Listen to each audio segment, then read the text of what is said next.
সীমান্তে অনুপ্রবেশ থেকে সংখ্যালঘু তোষণ শতবর্ষ উপলক্ষে প্রকাশিত পত্রিকায় রাজ্য সরকার এবং শাসক শিবিরকে আক্রমণ করল আরএসএস।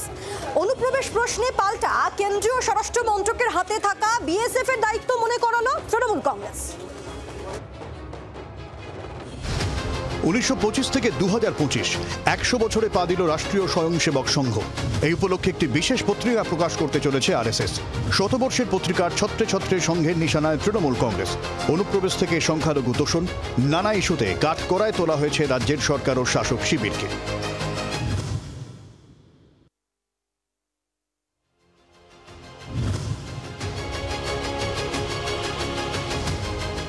আরএসএস এর শতবর্ষের জন্য বিশেষ পত্রিকা, আর সেই পত্রিকাতে এবার উঠে এলো বাংলায় অনুপ্রবেশের সমস্যার কথা।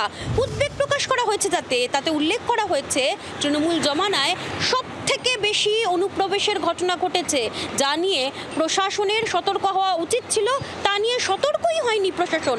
আর এই নিয়েই ছত্রে ছত্রে লেখা হয়েছে আরএসএস এর তরফ থেকে উদ্বেগ, চিন্তার বার্তা। সংঘের পত্রিকায় দাবি করা হয়েছে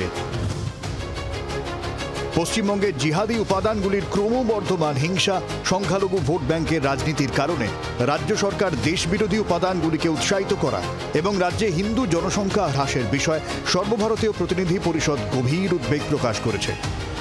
এখানেই শেষ নয়, সংঘের বিশেষ পত্রিকায় বাংলাদেশে হিন্দু নির্যাতন নিয়ে উদ্বেগ প্রকাশ করা হয়েছে। লেখা হয়েছে, বাংলাদেশে হিন্দুদের উপর আক্রমণের গভীর দুঃখ প্রকাশ এবং বাংলাদেশের ইসলামীকরণের জন্য জিহাদি সংগঠনগুলির ষড়যন্ত্রের তীব্র নিন্দা জানানো হয়েছে। ভোটের আগে বাংলা বাঙালি ইস্যুতে সরগরম রাজ্য রাজনীতি। এই প্রেক্ষাপটে সংঘের পত্রিকায় দ্বিজেন্দ্রলাল রায়ের কবিতা ধনধান্য পুষ্পভরার জায়গা পাওয়া বিশেষ তাৎপর্যপূর্ণ বলে মনে করছেন রাজনীতির কারবারিরা। বারবার উদ্বেগের কথা প্রকাশ করছি না, আমরাই একমাত্র রাজনৈতিক দল। আমরা প্রথম দিন থেকে বলছি বিনা যুদ্ধে ভারত দখলের চক্রান্ত চলছে, সীমান্তবর্তী জেলার জনসন্তুলন বদলে যাচ্ছে। আমরা আমাদের সীমিত শক্তি নিয়ে 80-র দশক থেকে এই নিয়ে আন্দোলন করেছি। যদি অনুপ্রবেশ নিয়ে গেরুয়া শিবিরের অভিযোগ উড়িয়ে কেন্দ্রীয় স্বরাষ্ট্রমন্ত্রকের হাতে থাকা বিএসএফ এর দায়িত্ব মনে করাচ্ছে তৃণমূল।